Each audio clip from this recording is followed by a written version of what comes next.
जी आमच्याकडून चुकी झाली, म्हणजे त्यामुळे आम्ही फक्त आज एकच गड करू शकलो। पण जर तुम्ही आज मी तुम्हाला सांगणार आहे त्याच्यावरनं तुम्ही कलावंती दुर्ग आणि प्रभावगड हे दोन्ही एकसाथ करू शकता। आजपर्यंत आम्ही बघितले तर कोणी सांगितले नाही, आम्हाला पण बहुतेक वेळा नाही दिसली।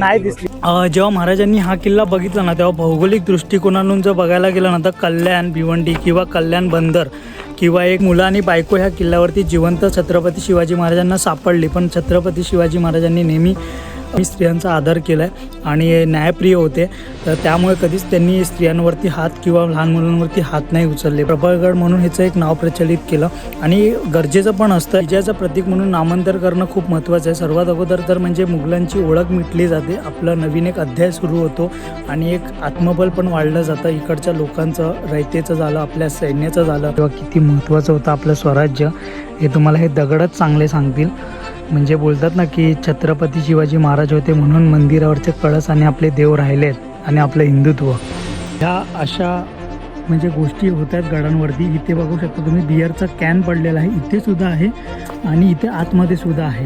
त्यांच्यासाठी कॅम्पिंग वगैरे ह्या गोष्टी सगळ्या बंद झाल्यात या अशा लोकांमुळे। आणि तर तेव्हा आता आपण एक ऐतिहासिक सहमती म्हणजे काय की बोलतात ना की इतिहासकार, एक आधुनिक संशोधन इतिहासकार म्हणजे आपण बघायला गेलं तर जगन्नाथ सरकार, अशा म्हणजे सर्वांच्या ऐतिहासिक संशोधनातून एक सगळ्यांना मान्य होईल अशी एक महाराज जिंकत होते। त्यातून एक गोष्ट समजत होती की छत्रपती शिवाजी महाराजांना उत्तर भारत म्हणजे आपला जो पूर्ण कोकण पट्टा असतो तो त्यांना पूर्ण काबीज करून घ्यायचा होता।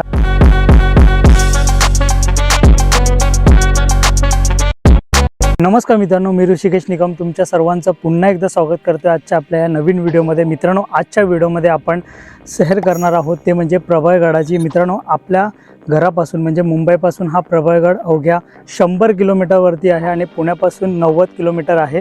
तर आज आपण ह्या संपूर्ण व्हिडिओमध्ये प्रभावगडाचा इतिहास आणि संपूर्ण माहिती आपण ह्या व्हिडिओमध्ये पूर्ण जाणून घेणार आहोत। पाऊण एक तास आम्ही आता ट्रेक केला आणि आत्ता आम्ही अशा ठिकाणी येऊन पोहोचलो आहोत। हे बघा, इथून हा पूर्ण जो रस्ता दिसतोय तुम्हाला, हा पूर्ण ट्रेक करत आम्ही आज इथे आलेलो आहोत। म्हणजे अजून प्रभावगड प्रॉपर आपण पोचलो नाही आहे। प्रभावगड खूप महत्त्वाचा इम्पॉर्टंट, त्याच्यानंतर त्याच्याच बाजूला लागून कलावंती दुर्ग आणि तिसरं म्हणजे प्रभावमाची, असे टोटल 3 मेन महत्त्वपूर्ण असे हे जागा आहेत। तर आता प्रभावमाची आपल्या इथून जवळजवळ 15 मिनिटावरती आहे आणि मग आम्ही सकाळी लेट चालू केलं आहे। तर एकाच दिवशी दोन्ही गोष्टी होणं इम्पॉसिबल आहे, कारण की तुम्हाला जसं की मी म्हटलं की आपण कोणताही गड करतो त्याच्यामध्ये आपण पूर्ण तुम्हाला व्ह्यूअर्स लोकांना संपूर्ण माहिती देण्याचा पूर्ण प्रयत्न करतो। बघू शकता की हनुमानजींची मूर्तीसुद्धा आहे आणि दगडावरतीच कोरलेली आहे, ठीक आहे, मोठ्या इथे पण तुम्ही बघू शकता।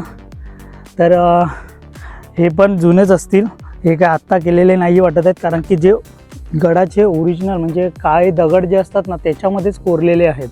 तर व्हिडिओची सुरुवात मी फक्त इथे केली आहे, पण बाकी पूर्ण इतिहास मी तुम्हाला हळूहळू ह्या व्हिडिओमध्ये नक्की सांगितलं। हा जो कलावंती दुर्ग जो आहे हा दुर्गप्रेमींसाठी एक पंढरीच मानली जाते आणि महाराष्ट्रातला सर्वात कठीण ट्रेक हा मानला जातो। पावसात तर खूप रिस्की आहे, कारण की पूर्ण उभ्या डोंगरामध्ये कात्रामध्ये कोरलेले पायऱ्या आहेत आणि तुम्हाला सेफ्टी रेलिंग काहीच नाही आहे। पडलात तर डायरेक्टली 2300 फूट 2500 फूट डायरेक्टली खाली जमीन म्हणजे खाडी आहे, जे तुम्ही बघू शकता किती उभा आहे तो, ठीक आहे। तर आज आपण मित्रांनो कलावंती दुर्ग म्हणजे हा वाला नाही करणार आहोत, आपण करणार आहोत प्रभावगड। याचे मर्यादित जागा आहेत, ठीक आहे, म्हणजे तुम्हाला कुठेही असं पाण्याची व्यवस्था भेटणार नाही, अरुंद वाटा आणि पूर्ण खाली जंगल, म्हणजे बोलतात ना जंगलामध्ये हा पूर्ण गड आहे। म्हणून ह्याचा एक दृष्टिकोन किंवा एक संरक्षण, नैसर्गिक संरक्षणाकरिता हा खूप महत्त्वाचा होता प्रभावगड। आपण पूर्ण गडाची माहिती हळूहळू जाणून घेऊया। आता आपण जाऊया प्रभावगड। आता तुम्हाला जर कलावंतीन जर हा ट्रेक करायचा असेल तर तुम्हाला इथून जायचं आहे, आणि जर तुम्हाला प्रभावगड जर तिकडे जायचं तर समोर सरळ जर रस्ता आहे तर आपण तिथे जाऊया। आता सरळ चालत आलो, समोर बघा बोर्ड लिहिलेला आहे कलावंती दुर्ग आणि प्रभावगड या साईडला। चला आता गावातून रस्ता आहे, पूर्ण ट्रेक आहे, मग आपण त्या पायथ्याशी पोचू प्रभावगडच्या। मित्रांनो, आजपर्यंतच्या ट्रेकिंगमध्ये कधी हा अनुभव भेटला नव्हता। समोर आमच्यासमोर 2 वाघ समोरच चालत आहेत, हे बघा, आणि आपली निशाणी सोडत जात आहेत, हे बघा ही निशाणी सोडलेली आहे। का भयंकर वाटतं या प्रभावगड, बघ ना, एकदम सरळ असा उभा दगड असतो ना तसा आहे प्रभावगड लिहिलेला आहे, जेणेकरून रस्ता समजावा। ॲक्च्युली असे बारीक बारीक वाटा खूप जात आहेत म्हणून।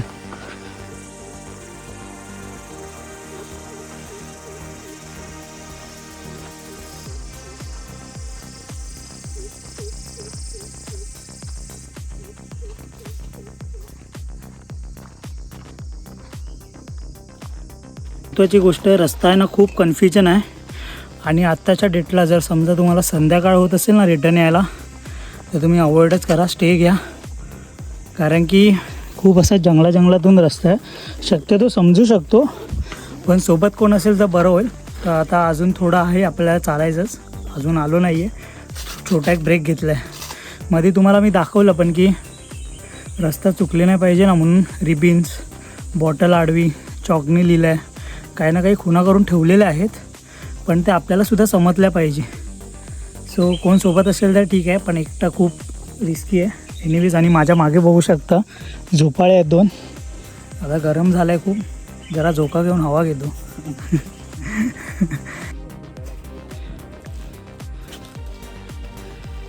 जवळजवळ 1.25 तास आम्ही ट्रेक करतो आहे. रस्ता बघा, खडी चढाई आहे तिकडे. इथे फक्त पाखरं आणि आम्ही, याच्या व्यतिरिक्त कोणच आम्हाला प्रभागडला जाताना असं दिसलं नाही ट्रेकला. काय बहुतेक लोक कलावंती दुर्गसाठीच आले आहेत, प्रभागडसाठी सध्या तरी अजून तरी भेटले नाही. आता वरती बघू, जर असतील आमच्या आधी पोचले असले तर, पण चढताना दिसत नाही आपल्याला. लोक भेटतात पण सगळे उतरताना म्हणजे सगळे स्टेवाली लोक आहेत, चढताना तर कोण नाही दिसत आहे. आता म्हणजे उन्हामुळे जास्ती प्रॉब्लेम आहे रे. खडी चढाई आहे आणि खूप खडीच, म्हणजे पूर्ण उभी चढाई आहे पूर्ण. मी विचार करतोय आत्ताच्या काळामध्ये आम्ही एवढे यंग आहेत आणि इथे आमची परीक्षा पूर्ण घेतली जाते. म्हणजे एवढा फिजिकली हार्ड ट्रेक आहे ना हा, की आत्ताच्या काळामध्ये पण हा यंगस्टर लोकांना खूप हार्ड पडतो आहे. तर तेव्हाच्या काही लढाई करणं मुघलांसोबत एवढं चढून, म्हणजे इमॅजिन पण नाही करू शकत भाई. चढता लढाई करायची आपल्याला मुघलांसोबत तलवार, ढाल, अजून काही ना काही गोष्टी असतील त्यांच्याकडे. आणि आता आपण अशीच चढताना आपली हालत होते. तर भाई विचार करा, सकाळी जेवढा होईल तेवढा लवकर ट्रेक चालू करा. पडतो ना, म्हणजे तुम्ही बघा इथून पूर्ण असा खाली आहे, ठीक आहे, आणि पुन्हा असा इथून वरती आहे, ठीक आहे. मी तुम्हाला सांगितलं की प्रभागड हा एक नैसर्गिक संरक्षणाच्या दृष्टिकोनातून खूप महत्त्वाचा होता. म्हणजे इकडे ना पाण्याचा कोणताच सोर्स नाही आहे मित्रांनो, ठीक आहे. आणि पूर्ण उभा दगड, म्हणजे बघाल ना कसा डोंगर आहे बघा एकदम, आणि पाण्याची जराही सोय नाही. म्हणून हा गड खूप बोलतात ना हार्ड आहे. गडाच्या वरती पाण्याच्या सोयी आहेत, म्हणजे सैनिकांसाठी, वरच्या गडांच्या स्थायिक लोकांसाठी बनवलेला, पण बाकी असं तुम्हाला मध्येच काहीच नाही भेटणार. इव्हन आत्तासुद्धा जास्त अशी फार दुकानं नाही आहेत, खाली आहेत. म्हणजे प्रभामाची आहे तिथपर्यंत बऱ्याच गोष्टी आहेत, पण ट्रेकमध्ये तुम्हाला खूप कमी भेटणार. तर पाणी पण खूप कॅरी करणं इम्पॉर्टंट आहे. आता आमच्याकडे पण एकच बॉटल होती, ती पण संपली आहे. तर वरती दुकान भेटलं पाहिजे गडावरती. तर बघू आता वरती. अशा परिस्थितीमध्ये हे दगड तुम्हाला जे दिसत आहेत ना, हे कोसळून आलेले आहेत. ही तटबंदी कोसळलेली आहे. हे तेव्हाच्या काळी गडावरती हल्ला झाला, सर्व हे खाली आलेलं आहे. आणि हा बघा पायथा या गडाचा. पण आता थोडंसं इतिहासाकडे वळूया. जसं की आपण आता पोचलेलो आहोत प्रभागडच्या वरती, आणि आता आम्ही जातो आहे काळाबुरुज येथे. छत्रपती शिवाजी महाराजांनी जेव्हा 1656मध्ये, त्याच्या अगोदर जेव्हा हा किल्ला बघितला असेल ना प्रभागड, त्याचं नाव पहिलं मुरंजन होतं, जे नंतर महाराजांनी जिंकल्यानंतर प्रभागड केलं गेलं. तर तेव्हा असं होतं की जेव्हा महाराजांनी हा किल्ला बघितला ना, तेव्हा भौगोलिक दृष्टिकोनातून जर बघायला गेलं ना, तर कल्याण, भिवंडी किंवा कल्याण बंदर किंवा एक सगळ्या गोष्टीकडे, म्हणजे समुद्रमार्गाकडे नजर ठेवण्यात येऊ शकते, बरोबर. पुन्हा घाटमात्यांना जॉईंट आहे. मग शेवटी तेच, म्हणजे काही किल्ले असे होते जे महाराजांसाठी खूप महत्त्वाचे होते एक व्यावसायिक दृष्टिकोनातून. आणि शेवटी इथे जरी हे गड हा मिळवल्यानंतर आपल्याला इथून काच्या वेळी कर पण भेटत असेल, आणि लष्करीसाठी उपयोग केला जायचा, म्हणजे कसं की एक शत्रूंवरती नजर ठेवण्यासाठी. कारण की हा गड जर जिंकला तर कर्नाळा, इशाळगड हे असे बरेच जे किल्ले आहेत त्यांच्यावर सुद्धा लक्ष ठेवू शकतो आपण. म्हणून महाराजांच्या दृष्टिकोनातून हा किल्ला पण खूप महत्त्वाचा होता तेव्हाच्या काही जिंकणं. आणि तेव्हाच्या वेळी, म्हणजे जेव्हा हा किल्ला छत्रपती शिवाजी महाराजांनी स्वराज्यामध्ये सामील करून घेतलं, त्याच्या अगोदर इकडे एक केसर सिंग करून किल्लेदार होता, त्या मुघलांच्या ताब्यामध्ये होता. आणि केसर सिंग हा मुघल जेव्हा इकडे होता तेव्हा इथे वरती बरंच सैन्य होतं. पण छत्रपती शिवाजी महाराजांनी आपण हा गड लढवला असेल ना, तेव्हा सर्वात महत्त्वाची गोष्ट म्हणजे महाराजांनी खूप अभ्यास केला असणार. वेळ कोणता घ्यायचा. आणि ठाकूरगाव करून आहे खाली, तिकडून म्हणजे असे गावागावातून अनेक चोर रस्ते होते. तिथून त्यांना पहिली तर म्हणजे आपली जी गुप्तहेर बहिर्जी नाईकांची काही माणसं होती खात्यामध्ये काम करायची, त्यांच्याकडून बरेच चोर रस्ते ह्या सगळ्या गोष्टी जाणून घेतल्या महाराजांनी. पुन्हा वेळ ठरवला गेला आणि तेव्हा तुम्हाला माहिती आहे आत्ताच मित्रांनो हे घनदाट जंगल आहे इकडे. विचार करा, दिवसाचं पण म्हणजे बोलतात ना चुकू शकतो आपण आत्ताच्या टाईमला, तर तेव्हाच्या टाईमला खूप रात्रीचं किंवा सकाळीच हा किल्ला लढवणं हे खूप महत्त्वाचं. म्हणजे अशी एक रणनीती महाराजांनी नक्कीच आखली असेल हा गड जेव्हा जिंकण्यासाठी, कारण की लढाई करणं इतकं सोपं नाही, चढणंच कठीण आहे, लढाईचं तर अजूनच म्हणजे भारी.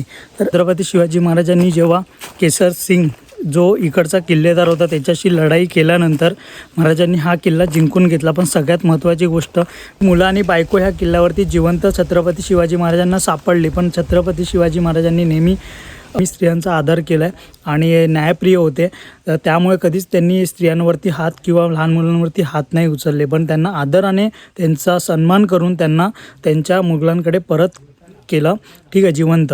तर सगळ्यात महत्त्वाची गोष्ट. आणि आज आपण ज्या प्रबळगडावरती आलो आहोत ना, तर ह्याच्यावरती आपल्याला 4 राजवाडे, दरवाजा, तटबंदी, पाण्याच्या टाक्यासुद्धा आहेत जे दगडांमध्ये कोरलेल्या आहेत. अशा बऱ्याच वास्तू ह्यामध्ये होत्या, ठीक आहे. पण आता काही म्हणजे हल्ले झाले, इंग्रजांनी ह्या गडावरती हल्ला केला, त्यामुळे आता ते राजवाडे आहेत. हे पण राजवाडेच आहेत, बघू शकता, जे आता पडलेले आहेत. थोडे वास्तू थोडी ढासळलेली आहे, ठीक आहे, पण हरकत नाही. तर हे सगळ्या गोष्टी तेव्हा होत्या. छत्रपती शिवाजी महाराजांनी हा प्रबळगड जिंकून घेतला ना, त्याच्यानंतर प्रबळगड म्हणून ह्याचं एक नाव प्रचलित केलं. आणि गरजेचं पण असतं, विजयाचं प्रतीक म्हणून नामांतर करणं खूप महत्त्वाचं आहे. सर्वात अगोदर तर म्हणजे मुघलांची ओळख मिटली जाते, आपलं नवीन एक अध्याय सुरू होतो आणि एक आत्मबल पण वाढलं जातं. इकडच्या लोकांचं, रयतेचं झालं, आपल्या सैन्याचं झालं, आणि एक नवीन ओळख भेटली जाते. म्हणून नामांतर करणं महत्त्वाचं आहे. महाराजांनी बऱ्याच काही गडांचे म्हणजे नावं अशी बदलली गेली आहे, जसं की रायरी डोंगर होता, नंतर रायगड केला, आणि बऱ्याच असे म्हणजे आहेत ज्यांची नावं थोडी महाराजांनी चेंज केली आहेत. पण हे पण खूप महत्त्वाचं आहे म्हणजे असं आपण समजू. आणि हे राजवाडे मी तुम्हाला आतून एकदा दाखवतो. आता आपण इथे थोडं पुढे आलो, इथे लाईनीतच 4 आहेत, पण एकदा मी तुम्हाला हा आतून दाखवतो. आता पडलेला आहे.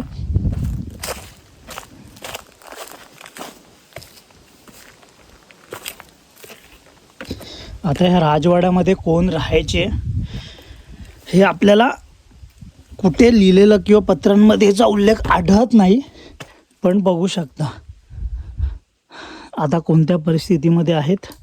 दुसरा राजवाडा जो मी तुम्हाला दाखवला पहिलाच तसाच सेम आहे, आणि बघू शकता इथे पडलेला आहे. इंग्रजांनी जेव्हा हल्ला केला त्यामुळे ह्या सगळ्या वास्तू आपल्याला आता तेवढ्या नीट दिसत नाहीत, सगळ्या वास्तू ढासळलेल्या आहेत. मित्रांनो, आता आम्ही पोचलो आहोत गणेश मंदिरच्या इथे, आणि तुम्ही बघू शकता इथे बाहेरसुद्धा एक अवशेष आपल्याला दिसतो, हा बघू शकता. आणि समोर इथे नंदीची पण मूर्ती आहे, पण ती आता चांगल्या अवस्थेमध्ये ती सध्या वास्तू नाही आहे. हे बघू शकता तुम्ही कोणत्या प्रकारे ह्या दगडांची हालत आहे.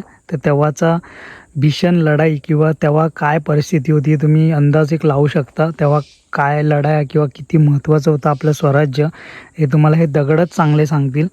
म्हणजे बोलतात ना की छत्रपती शिवाजी महाराज होते म्हणून मंदिरावरचे कळस आणि आपले देव राहिलेत आणि आपलं हिंदुत्व, म्हणजे हे समजतं ह्या गोष्टीवरनं. बघा ना, नंदीची पुढची म्हणजे नंदी आहे आपला, त्याचा पुढचा भागच नाही आहे, ठीक आहे, बघू शकता तुम्ही.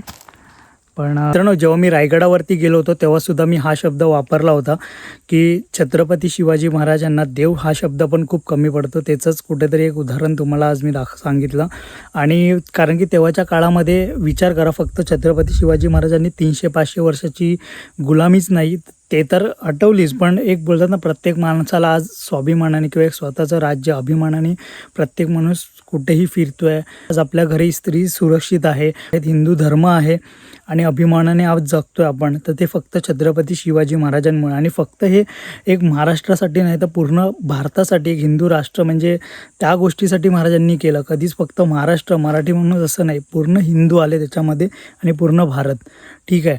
तर आता इथे अजून म्हणजे काळा बुरुज, दरवाजा, बोरीची सोंड, तलाव, गणेश मंदिर वगैरे, म्हणजे गणेश मंदिर हेच आहे. इथून अजून रस्ता आहे, तर आपण जाऊ आता, थोडं दर्शन वगैरे घेऊया आणि जाऊ.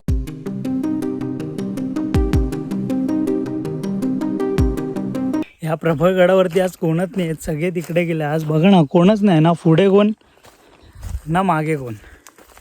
छत्रपती शिवाजी महाराजांना लहानपणापासूनच ही गोष्ट माहिती होती की गड किल्ले हे किती महत्त्वाचे आहेत, किंवा हे डोंगररांग किंवा हे गड आपण आपल्या स्वराज्यात आणला आणि जो गड जिंकेल, ज्याच्या हातात हे गड आहेत, तो राज्य करणार. तर लहानपणापासूनच त्यांना ह्या गडांची किंमत किंवा ह्या गोष्टी त्यांना खूप माहिती होत्या की जो गड जिंकेल तो इथे राज्य करणार.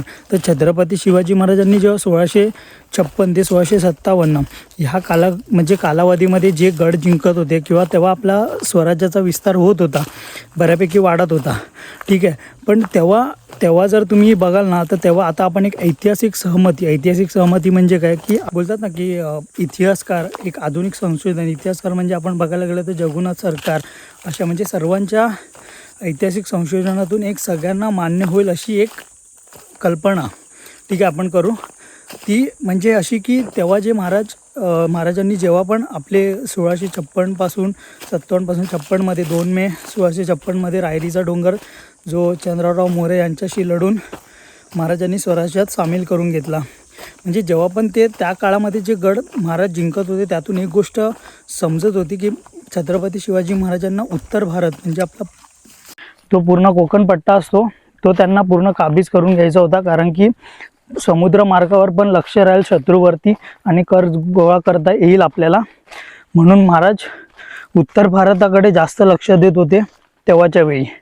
त्या दृष्टिकोनातून प्रभाळगड हा तर खूप महत्त्वाचाच होता. कलंदरचा तह झाला तेव्हा हा किल्लासुद्धा मुघलांकडे पुन्हा महाराजांना द्यायला लागला, पण हरकत नाही, त्याच्यानंतर पुन्हा महाराजांनी हा आपल्या स्वराज्यामध्ये सामील करून घेतला नंतर. आणि थोडे दिवस का असेना पण छत्रपती शिवाजी महाराज आणि त्यांचे वडील म्हणजे शहाजी राजे जे होते आणि आपल्या राजमाता जिजाऊ, त्यांचं थोडे दिवस का होईना पण इथे थोडे दिवस वास्तव्य ह्या किल्ल्यावरती सुद्धा होतं. असं वाटतंय हे रस्ता बंद केलाय रे, झाड पडलं नाही. रस्ता बंद तर नाही केला. हा बॉटल लावलेले होते का मागे आला तेव्हा? मग काय आता तिथे 2 बॉटल होत्या. बॉटल तर लावलेल्या होत्या. ॲक्च्युली आता प्रॉब्लेम असा झाला, इथे कोणाला विचारण्यासाठी कोण आहे पण नाही, फक्त आम्हीच आहे प्रभाळगडवर. काय विवेक? आता आम्ही मोस्टली असं मला असं वाटतं की आता आम्ही चुकलो आहे, पण बघू. मित्रांनो, आता आपण इथून येत होतो आणि इथे बघू शकता तुम्ही संयुक्त वन व्यवस्थापन समितीकडून इथे छोटासा बोर्ड लावला गेलेला आहे, जिथे लिहिलं आहे की बुर्जकडे इथे जातोय आपण. आणि इथे इशालगडाकडे जाण्याचा मार्ग आहे, पण इथे झाड टाकून बंद केलेला आहे. तर इथून आपण जाऊया. आणि पाणी देखील आहे त्याच्यामध्ये. आत्ता पण ह्या एप्रिल मेच्या महिन्यामध्ये अशा अजून 10 टाक्या आहेत ह्या गडावरती. काळा बुरुज इथे पोचलेलो आहोत, पण इथे आलो पण काही असं म्हणजे बघायला तर नाही भेटलं आहे. आणि ना इतिहासामध्ये ह्या काळा बुरुजाबद्दल काही इतिहासाची नोंद आहे, म्हणजे काही घटना वगैरे मला अनुभवायचं होतं की काळा बुरुज हा काय आहे. पण इथे आलो ना, काही असं नाही. फक्त हे बघा वरती थोडंसं, फक्त इथे तुम्ही बघू शकता, हे बघा रेलिंग आहे ना, तटबंदी आहे, कायच नाही आहे. म्हणजे लिटरली जर तुम्ही इथे आलात आणि एखाद्याचा तोल जरी गेलो ना, डायरेक्टली तो खाली आहे. हे बघा, मी इथून सुद्धा दाखवतो, हे बघा काहीच नाही आहे. आणि हा मे बी मोरबे धरण आहे हा जो तुम्ही बघताय तो. आणि ह्या गडावरती आज आमच्याशिवाय तरी कोण नाही आहे हे तर नक्की आहे. फक्त बोलू ना तर उतरताना सकाळी आम्हाला काही लोक भेटले, पण ते पण मे बी कलावंतीन दुर्गासाठी गेले होते, पण प्रभाळगडसाठी कोण नाही आहे. आणि 2 जण आम्हाला उतरताना मध्ये आता दिसले बस, म्हणजे ते. आणि अजून 5 ते 6 जण असतील या प्रभाळगडावरती आज. सकाळी 8ला चालू केला, जवळजवळ 3 तास, म्हणजे 11 सव्वा 11 तर म्हणजे 3 तास तर चढायलाच लागले. आणि पावसात तर हा मला असं रिस्की वाटतं खूप ट्रेक, कारण की आता तरी ठीक आहे, म्हणजे आपल्याला रस्ते वगैरे व्यवस्थित आहे. पावसामध्ये अजून पूर्ण शेवाळ किंवा एक घसरण. आम्ही जो पूर्ण तुम्हाला रस्ता दाखवत आलो ना, तो सगळा तिथून पाणी वाहतं, म्हणजे झरा येतो असा, म्हणजे जोरामध्ये. मग पावसात तुम्हाला तो खूप रिस्की आहे चढताना, म्हणजे पाणी पिणे. आता तरी सुकं होतं त्यामुळे चढायला बरं पडलं, बसू शकतो. पावसात तुम्हाला बसायला पण नाही भेटणार तिथून पाणी वगैरे फोर्समध्ये आलं तर. आणि आहे सुद्धा, हे आम्ही विचारलं पण तिकडे ते दुकान आहे ना त्या काकांना, तर ते बोलले की हा पूर्ण पाण्याचा झोत असतो, इथून असं सगळं खाली जात असतं. सो आता आपण जाऊया पुढे परतीच्या प्रवासाला. तर बाकीचे अपडेट मी तुम्हाला देतो, कारण की चार्जिंग पण शॉर्ट आहे आणि आपण दरवेळीप्रमाणे चार्जरसुद्धा फोनचा विसरून गेलेलो आहोत. मित्रांनो, गडावरती थोडंसं विश्रांतीसाठी थांबलो होतो. इथे बघू शकता जेवणासाठी त्यांनी चूल, म्हणजे आपण जेवण बनवतो ती जागा, ठीक आहे. आणि इथे बघा, हे बघू शकता इथे चिकन ह्या सगळ्या गोष्टी करतायत, हे पण ठीक आहे. ह्याच्यानंतर सर्वात खराब गोष्ट म्हणजे लाज वाटते मला ह्या अशा म्हणजे गोष्टी होत आहेत गडांवरती. इथे बघू शकता तुम्ही बिअरचा कॅन पडलेला आहे, इथे सुद्धा आहे आणि इथे आतमध्ये सुद्धा आहे. ठीक आहे, पण महत्त्वाची गोष्ट ही आहे मित्रांनो की आज ह्या गडावरती ह्या अशा गोष्टींमुळे जे खरे ट्रेकर्स आहेत, ज्यांना खरंच सह्याद्री फिरायची असते, कॅम्पिंग करायची असते, गडांवरती प्रेम आहे, त्यांच्यासाठी कॅम्पिंग वगैरे ह्या गोष्टी सगळ्या बंद झाल्यात या अशा लोकांमुळे. आणि आता प्रबळगडावरती ह्या सगळ्या गोष्टी होतात. आता इथे कोण येत नाही, त्यामुळे ह्या सगळ्या गोष्टी कोण अचानक येऊन रात्री ह्या सगळ्या गोष्टी करून जातात. सो शक्यतो काळजी घ्या गडकोटांची. आणि छत्रपती शिवाजी महाराजांच्या पदस्पर्शाने पावन झालेलं हे गड आहे. तर हे सगळ्या गोष्टी सांगायला पण खूप खराब वाटतात यार, कारण की दुर्भाग्य आपलं ह्या महाराष्ट्रामध्ये की ह्या अशा गोष्टी अजूनही इथे होता आहेत. आणि गडांचे टायमिंगसुद्धा केलेले आहेत, गडांवरती बंदी आणली आहे ह्या अशा लोकांमुळे. 1 hour later. तर मित्रांनो, आता आपण पोचलो आहोत अशा ठिकाणी टॉप ऑफ द माउंटेन्स, म्हणजे त्याचा पूर्ण हायेस्ट आपल्याला ह्या प्रबळगडावरनं दिसतो. तो मी तुम्हाला लगेच दाखवतो. तर मित्रांनो, आजच्या व्हिडिओमध्ये मी तुम्हाला सर्वात महत्त्वाची गोष्ट अशी सांगतो जी आमच्याकडून चुकी झाली, म्हणजे त्यामुळे आम्ही फक्त आज एकच गड करू शकलो. आज मी तुम्हाला सांगणार आहे, त्याच्यावरनं तुम्ही कलावंती दुर्ग आणि प्रबळगड हे दोन्ही एकसाथ करू शकतात आणि तुमचा ट्रेकचा जो एफर्ट्स म्हणजे तुम्हाला जो त्रास आहे तो पण खूप कमी होईल. ज्यांनी आज केला आहे ते आज आपल्यासोबत आहेत, तर आपण त्यांच्याशी थोडंसं बोलूया. नमस्कार, जय शिवराय. मी अक्षय अरुण बने. अच्छा. मी आलोय कळव्यावरून. हां. तर आज आम्ही ठरवलं होतं की कलावंतीन आणि प्रबळ दोन्ही करायचं. अच्छा. तर मग पहिला आम्ही सुरुवात केली खाली पायथ्याला 6:15 पासून आम्ही प्रबळ माचीवर पोहोचायला आम्हाला 1-1.5 तास लागला. बरोबर. 1-1.5 तासावरून नंतर मग पुढे प्रबळ माचीवरनं मग प्रबळ माचीवरून कलावंतीनला गेलो. 1.5 तास. तिकडे 1.5 तास लागला. बरं, म्हणजे टोटल 3 तास. 3 खाली. तास हां. पूर्ण खाली आम्हाला पण- पार्किंग पासून. हां, आम्हाला पण प्रबळगड हा पूर्ण 3-3.5 तास पडला पूर्ण. बरोबर. आणि खूप म्हणजे पूर्ण उभी चढाई होती. बरोबर. हां. मग तिथून मग त्या खाच्यातून म्हणजे जे ते व्ही असा आकार आहे, हां. त्या व्हीच्या आकारापासून आम्ही म्हणजे अंदाजे- शॉर्टकट हां. बोलला जातो. तो कड्याच्या लागूनच ह्या प्रबळगडाचा जो कडा आहे प्रबळगडाला लागूनच आहे. तसा त्या लागून त्या कडाला म्हणजे आम्ही 12:45 वाजता चालू केलं. हां. तिथून चालू केल्याच्या नंतर 2:30 वरती अच्छा. आपला जो राज म्हणजे पहिला महादरवाजा आहे हां, म्हणजे तिथे येऊन 1-1.5 तासात तुम्ही इथे पण पोहोचला. बरोबर. हो. मग सगळ्यात 4 वाजायला आले. बरोबर, आता तिकडे जाणं तर शक्य नाही, हो. पण तुम्ही तिकडे जाऊन आल्या कारणाने एक समजलं आम्हाला की बरोबर. म्हणजे 1.5 तास आपण तो ट्रेक करून शॉर्टकटने इथे पण येऊ शकतो. बरोबर. मग दोन्ही गड होतात ना. हो, हो. मग हे गोष्ट कोण म्हणजे व्हिडिओमध्ये किंवा आजपर्यंत आम्ही बघितली तर कोणी Vlog सांगितली मध्ये नाही. आम्हाला पण बहुतेक हां. वेळा नाही दिसली नाही ती दिसली ना. आणि भले कोणीतरी सांगितली असेल, हरकत नाही. देऊ इच्छितो प्रत्येक आपल्या व्ह्युअर्सला, प्रत्येक शिवभक्तांना की जर तुम्ही प्रबळगड करायची तुमची इच्छा असेल ना, तर तुम्ही पहिला कलावंतीन दुर्ग करा. तो करून 1.5 तास ट्रेक करा. तिथून मधून शॉर्टकटवरून हा 1-1.5 तास करा. म्हणजे असे तुमचे वरचे 3 तास झाले. आणि जर खालून कराल तर त्याला सुद्धा 3 तास लागतात, आणि खालून केला तरी ह्याला सुद्धा 3.5 तास लागतात. पण किंवा इकडचा जो रस्ता आहे तो खूपच कठीण आहे, आणि पावसाळ्यामध्ये तर तुम्हाला पाण्यासोबत करायचं, मग ते दगडांवरनं घसरण्याची शक्यता पण खूप आहे. तर हीच एक कुठेतरी मेसेज तुम्हाला ह्या व्हिडिओतून द्यायचा होता मित्रांनो. तर थँक्यू दादा. ते कलावंतींसाठी आपल्याला पुन्हा एकदा यावं लागेल, हरकत नाही, येऊ. पण एक चांगली माहिती भेटली तुमच्याकडून. मित्रांनो, आजचा व्हिडिओ आपण इथेच समाप्त करूया. आता आज संपूर्ण ह्या गडाची माहिती आणि संपूर्ण इतिहास मी आज तुमच्यापर्यंत पोहोचवला, आणि जितकं माझ्याकडून होईल तेवढं मी तुम्हाला चांगलं गाईडसुद्धा आज या व्हिडिओमधून प्रोव्हाइड केलेलं आहे किंवा तुमच्यापर्यंत पोहोचवलेलं आहे. तर मित्रांनो, आजचा व्हिडिओ आपण इथेच संपवूया, आणि आपण आता इथून निघणार आहोत आपल्या परतीच्या प्रवासाला. म्हणजेच आपण गड आता उतरायला चालू करणार आहोत 4 वाजता. सो उतरायला पकडा 1-1.5 तास पकडून चालू आपण. नंतर पुन्हा आपल्या बाईकचा प्रवास वेगळाच आहे. सो जर तुम्हाला व्हिडिओ आवडली असेल तर प्रत्येक शिवभक्तापर्यंत हा व्हिडिओ नक्की पाठवा, आणि कमेंट्समध्ये जय शिवराय लिहायला विसरू नका. तर भेटू आपण पुढच्या व्हिडिओमध्ये. Bye bye.